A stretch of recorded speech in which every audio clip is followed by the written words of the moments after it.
Can you tell us a little bit about hemp?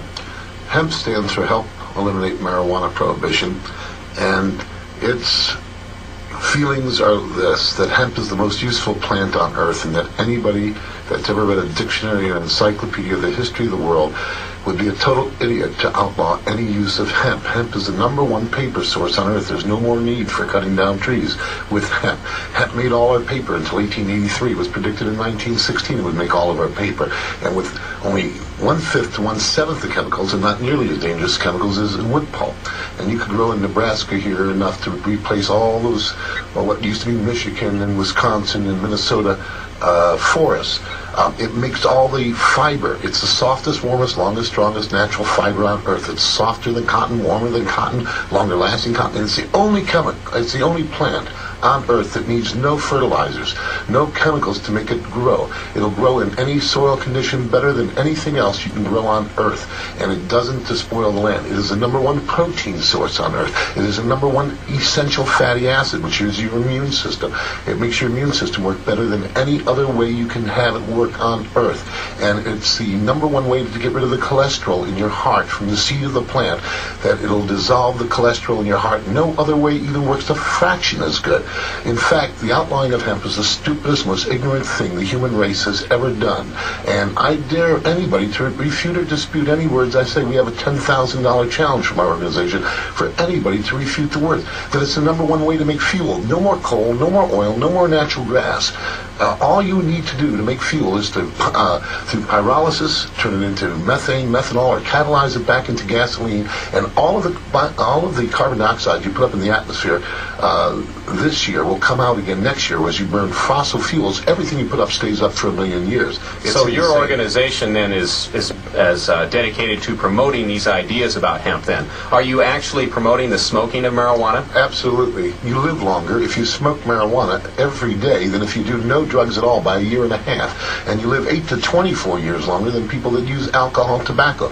So you'd have to be a damn idiot to outlaw marijuana for use. Not only that, it's the #1 medicine for glaucoma, chemotherapy, anorexia, for multiple sclerosis, for asthma, for why should children ever take theophylline or any of those drugs? Marijuana allows them to live 6 to 12 years longer, and you've got 18 million kids using bad drugs made by pharmaceuticals when you have the perfect, safest drug, according to Judge Francis Young of the Drug Enforcement Agency law judge, that it's the safest therapeutically active substance known to mankind, that no human being has ever died prematurely of this except at the hands of police. All right, we want to give our listeners a chance to jump in here. 402-472-2200 is the number if you have a question or comment.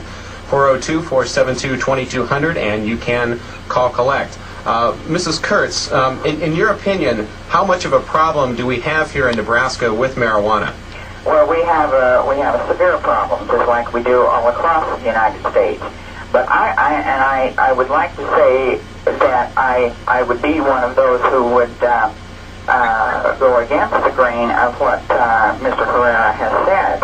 When we take a look at the research that has been done on marijuana, we have to understand that there are over 2,000 chemicals that are burned when marijuana is smoked. They have only identified, researchers have, approximately 61 of these chemicals. Now, in the past 15 years, there have been countless scientific studies to determine the therapeutic benefits of cannabinoids or of cannabis, and they have found none. Well, there may be some therapeutic use as far as chemotherapy and glaucoma are concerned. They are talking about not the crude drug marijuana, but the synthetic drug THC. Now, THC, delta-9 tetrahydrocannabinol, is the drug that does produce the high. That is one of the few drugs that they have actually identified in marijuana. And I would also say that research has recently shown, contrary to Mr. Herrera, that marijuana does impair the immune system. And they are beginning to find a tremendous increase in the susceptibility to sexual transmitted diseases such as genital herpes and, in fact, AIDS. And this is happening among our young adolescent users. personally, almost every word you just said, I couldn't find any documentation for, neither can you. And I would dare you now, or in 2 weeks when I'm back here on the 11th, to come up and prove anything you just said was just total hype. First of all, the United States government in 1989 and again in 1990, in 2 successive tests, one done at St. Louis Medical University, showed that the immune system works better with marijuana and that the brain cells increase when you use marijuana. It's the only drug on earth that they know that increases it. From St. Louis Medical University, I have an Omni magazine, August 1989. I have the National Institute of Mental Health, 8/9/1990, marijuana receptor sites exist in the brain study. Instead of killing brain cells, it adds brain cells. And instead of hurting your immune system, it builds your immune system. And almost everything you quoted was out of reefer madness.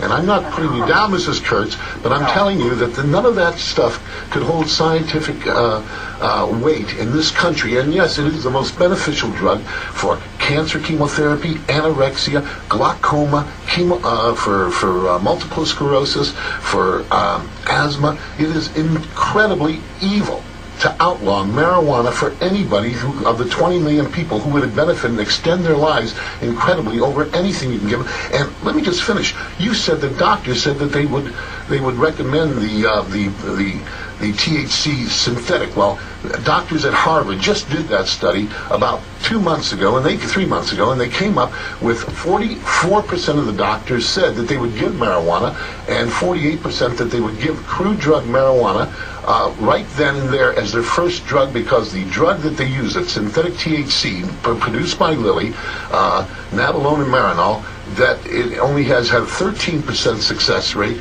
and that crude drug marijuana has a 48% success rate. I think it's real wrong for you to put out this information without checking it out, because what you're doing is giving people information that could kill them.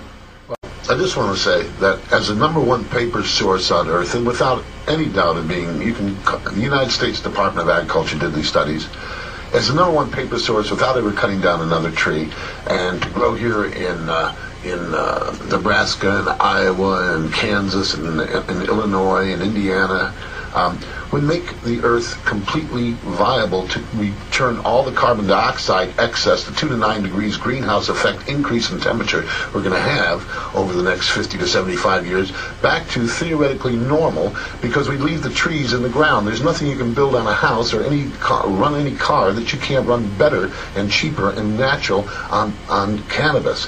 And for people to just outlaw cannabis for any reason whatsoever is the act of a lemming, and a lemming parent. And the people who act in this way, I don't care what government mouths come out of, or government sayings come out of it, you cannot justify taking the best paper, fuel, fiber, medicine off the face of the earth. And this lady didn't talk about medicine respectfully. I respect that she should read all these studies like I have read all these studies, and I know she hasn't read them, because if she had, she'd see it's the safest therapeutically active substance known to mankind for asthma, glaucoma, chemotherapy, anorexia, multiple sclerosis. I mean, are you just saying the heck with all that, with that information, that nobody's ever died from marijuana except from the lack of it, that people live longer that use it than people that don't live 8 to 24 years longer than people we let use alcohol and tobacco? Now, what kind of idiot system would I follow if I gave my children your advice, ma'am?